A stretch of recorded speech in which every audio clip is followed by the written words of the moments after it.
Hello hello hello. आप सबका स्वागत है विहस्ती वानर यूट्यूब चैनल में। विहस्ती वानर मतलब कि हंसता हुआ बांदर। तो आइए शुरू करते हैं हमारे मित्र मयूर धीर जी के साथ। सर, क्या हाल है आपके? बहुत बढ़िया। आप बताएं। हमारे तो बहुत ही बढ़िया हैं सर। हाँ जी, बताएं क्या स्टोरी है आपकी। ये विहस्ती वानर का मतलब थोड़ा समझाया मैं। विहस्ती वानर का मतलब है सर हंसता हुआ बांदर। हम बातें करते हैं तो हर बात का हम पहलू सोचते हैं। कोई बात हंसाती है, कोई रुलाती है और कोई बात ज्ञान दे जाती है। बस यही है व्यस्ति वानर। हमें शौक है बातें करने का। हम चाहते हैं लोग हमसे बात करें, बट हमसे लोग बात नहीं करते। तो बस यही करना है, हमें लोगों से बात करनी है। तो व्यस्ति वानर के सर हमारा तो मन है कि हम वो करें, लोगों से बातें, नॉर्मल लोगों से बातें। कोई हाई फाई नहीं चाहिए सर हमें। तो हम डिस्क्रिप्शन में अपना फ़ोन नंबर डालेंगे, आप कॉल कीजिए। नहीं तो सर हम रैंडम कॉल करेंगे आपसे, ठीक है। और हमारा है अतिथि देवो भव। इसका मतलब होता है कि आप हमारे लिए भगवान हैं, ठीक है। तो आप हमसे 10 मिनट बात कीजिए, हम आपको 100 रुपये देंगे। आप फिजिकली आएंगे तो कैश ले जाइए, नहीं तो 24 घंटे में सर पेटीएम करेंगे। ये है व्यस्ति वानर। तो दीपक जी, ये आपको आइडिया आया कहाँ से विहस्ती वानर का? सर आइडिया तो चैनल तो हमने जून में चालू किया था। अब मैं आपको अगले एपिसोड में ना जो हमारी ओरिजिनल स्क्रिप्ट थी वो सुनाऊंगा। वो आइडिया था हमारा विहस्ती वानर चालू करने का। कई लोग सोचेंगे हम पैसे के लिए कर रहे हैं। देखिए, ये पैसा कमाना तो ज़रूरी है, बट हमारा चैनल अलग है जहाँ पे सब ट्रांसपेरेंट रहेगा। जो हम कमाएंगे आपको बताएंगे। जैसे कि हमारा कैमरा है 65,000 रुपये का, माइक है सर 35,000 रुपये का, लाइटें हैं 2,000 रुपये की, पॉडकास्ट का इक्विपमेंट है सर 12,000 रुपये का। तो ये तो अभी तक हम खर्च कर चुके हैं। और उसके आगे हम ये भी कह रहे हैं कि आप आइए, हम आपको पैसे देंगे बात करने के लिए। क्योंकि आप कंपनी में काम करते हैं, कंपनी आपको किस चीज़ के पैसे देती है सर? काम करने के। नहीं, आपके टाइम के।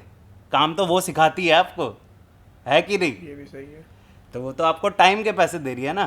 तो आप ये सोच लीजिए हम आपको आपके टाइम के पैसे दे रहे हैं। तो आइए आप हमसे बात कीजिए। तो ये विहस्ती वानर का मेन कंसेप्ट क्या है आपका? मतलब आप पैसा कमाना चाहते हैं, पैसा देना चाहते हैं?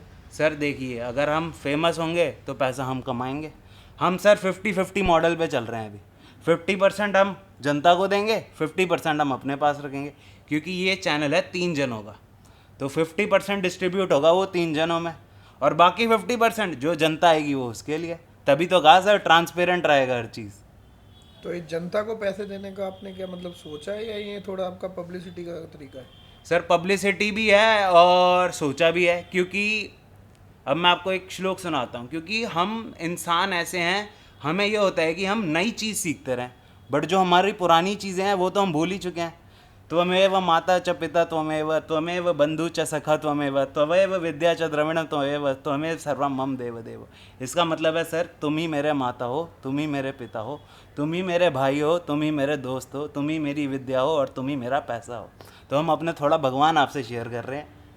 ये थिंकिंग है हमारी व्यस्ति वानर की। तो आप दीपक जी थोड़ा बताएं, आप कहाँ रहते हैं, क्या काम करते हैं, आप अपना बैकग्राउंड थोड़ा। सर मैं सीनियर सॉफ्टवेयर इंजीनियर हूँ, मैं कनाडा रहता हूँ। अच्छा। बट मन भारत का है। अभी तक हमने सिटीजनशिप नहीं ली है। मन भारत में है, तो भारत के लोगों का मदद करने का मन है। कनाडा में जब पहुँचेंगे तो कनाडा की सोचेंगे, अभी भारत में है तो भारतीयों की हेल्प करेंगे। तो आपकी स्कूलिंग वगैरह सारा बचपन कनाडा का है, बचपन या इंडिया का है? सारा सर इंडिया का है। रामजो स्कूल सर पूसा रोड, वहाँ से पढ़े हुए हैं दिल्ली। रामजो स्कूल पूसा रोड दिल्ली, वहाँ से पढ़े हुए हैं सर हम। आप बताइए आप क्या करते हैं? हमारा तो हो गया, आप बताइए। हमने क्या करना, हम छोटे से फिटनेस ट्रेनर हैं सर। तो सर आपने फिटनेस ट्रेनर ही क्यों चुना अपने आप को? ये थोड़ी सी लंबी कहानी है। सर अगर बताइए। हमारे पास समय है तो हम थोड़ा सा इस पे विस्तार करते हैं। हम एक्चुअली बॉडी बनाने का शौक था, बचपन से देख रहे थे। फिर हम अपने मास्टर्स कर रहे थे और साथ में आईएएस की तैयारी कर रहे थे।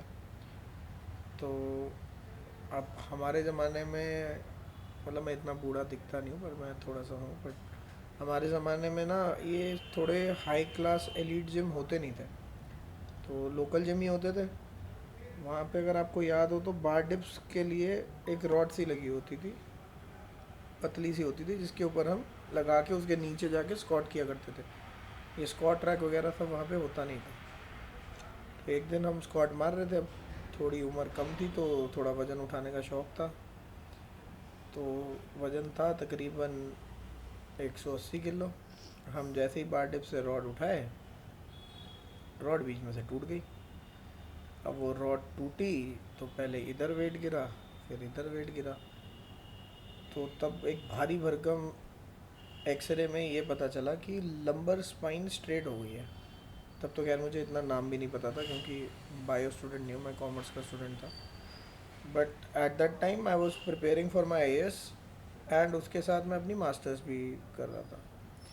तो उस एक चोट की वजह से मेरे को 1 साल बेड रिटर्न रहना पड़ा था, और मैं अपना एग्ज़ाम दे नहीं पाया था IAS का, जो हमारे प्रीलिम्स होते हैं।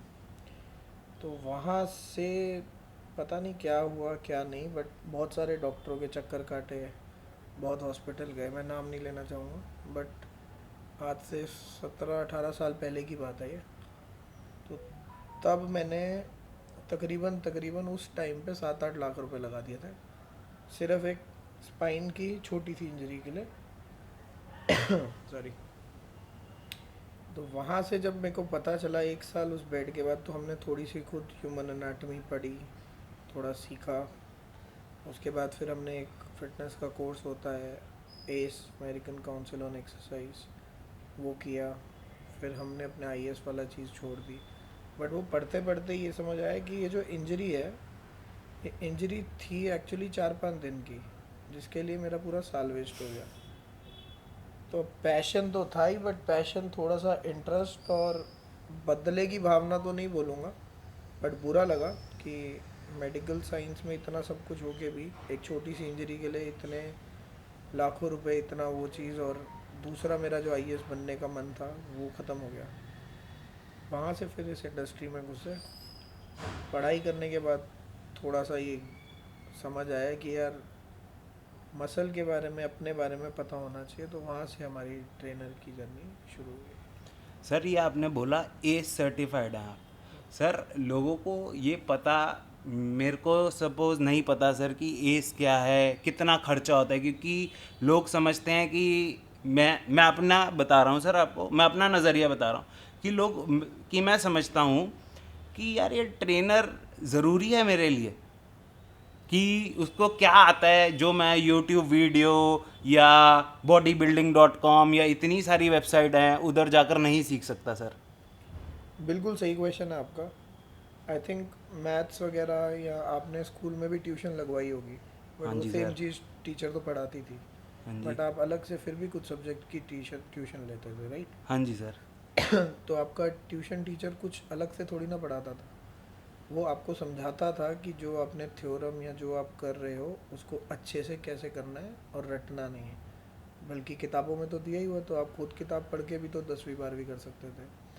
उसी तरह जब मैं बात करूँ ट्रेनर की, तो ट्रेनर में जैसे आपने एज बोला, पहले मैं थोड़ा एज के बारे में बता दूँ। अमेरिकन काउंसिल ऑन एक्सरसाइज है, पूरे वर्ल्ड में जितने भी ट्रेनर हैं, अगर ये डिग्री कर लेते हैं, ठीक है, 3 से 4 महीने का कोर्स होता है, छोटा सा कोर्स है, बट इसको बोला जाता है CPT।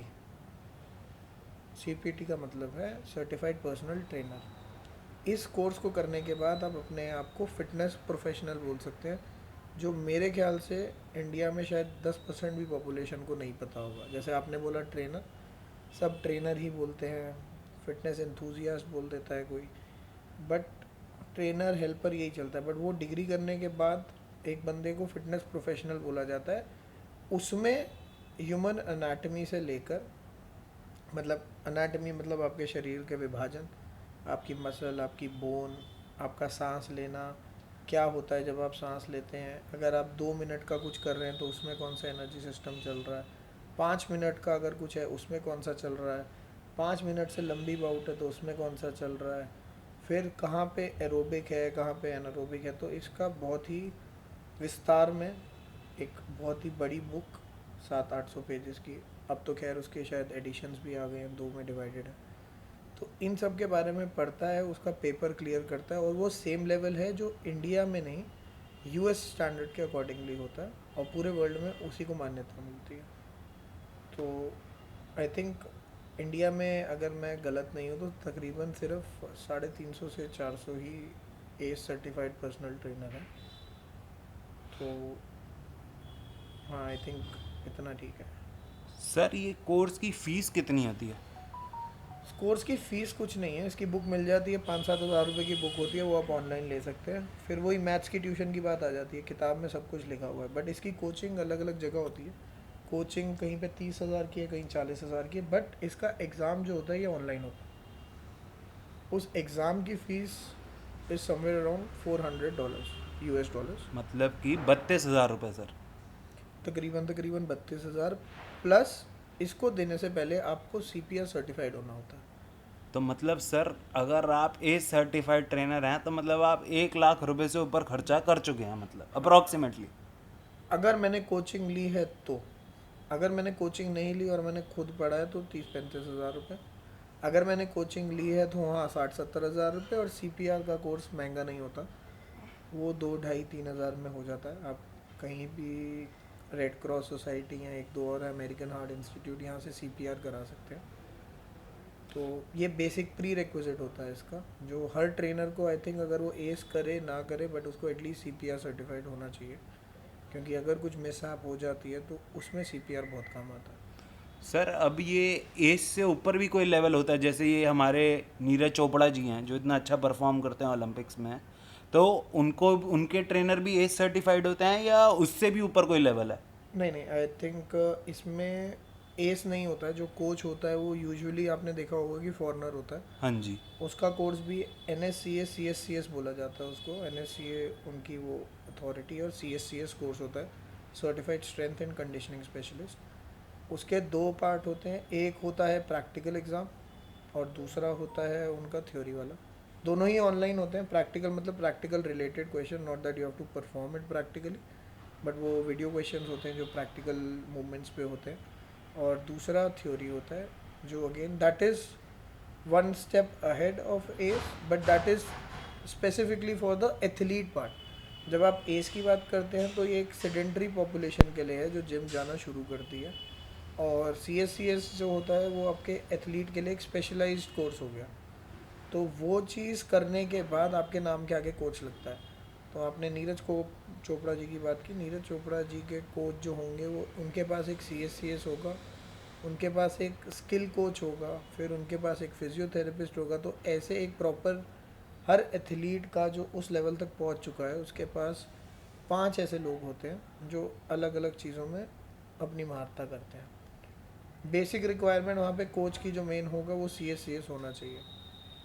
अब वो है या नहीं वो मुझे नहीं पता, बट हमें जो किताब में पढ़ाया गया हम वो बता रहे हैं। चलिए सर, ज्ञान बहुत दे दिया, अब किसी को खुश कर देते हैं। बहुत देर हो गई, ज्ञान बहुत दे दिया। ज़्यादा लंबी वीडियो नहीं रखेंगे क्योंकि अभी शुरुआत है हमारी, ठीक है? तो सर एक काम करते हैं, अब आप एक रैंडम जने को खुशी देनी है, वो बताइए कैसे दे। एक यहाँ हमारे मित्र बैठे हैं हरिंदर जी, वो हमारी बातें सुन रहे हैं और वो हंस रहे हैं और ज्ञान भी ले रहे हैं साथ के साथ। मैंने जैसे आपको पहले कहा, हर बात के बहुत पहलू होते हैं, या तो आपको ज्ञान मिलेगा या हंसी मिलेगी, या आप गुस्सा होंगे या आपको बात बुरी लगेगी। हर बात का एक पहलू आप पकड़ लेते हैं, जैसा आपका मूड वैसा आपने पहलू पकड़ लिया। तो हरिंदर जी आइए, अब हम आपको खुश करते हैं क्योंकि आप फिजिकली प्रेजेंट हैं। तो हमारा वॉलेट कहाँ गया? तो अब हम हरिंदर जी को देंगे 100 रुपये, क्योंकि मैंने कहा था इस चैनल का मतलब है विहस्ती वानर, मतलब है हंसता हुआ बांदर। हंसता हुआ बांदर औरों में खुशी फैलाना चाहता है, इसलिए हमारी टैगलाइन है बनानास फॉर हैप्पीनेस, मतलब कि हम खुशियों के लिए पागल हैं। तो हम अपने एक रैंडम दोस्त को आज, वो हमें नहीं जानते, बट आज हम उन्हें खुश करेंगे 100 रुपये देंगे। इसलिए सब्सक्राइब और नोटिफिकेशन ऑन कर लीजिए, क्योंकि अब थोड़े टाइम बाद जब रैंडम कॉल आनी हम चालू करेंगे, फिर जब हमारे पास कॉल आनी शुरू होगी तो अब हम लाइव आया करेंगे। अब मिलते हैं कल एक नए विहस्ती वानर के साथ। तो अपना ध्यान रखिए, ख्याल रखिए और सब्सक्राइब और नोटिफिकेशन ऑन।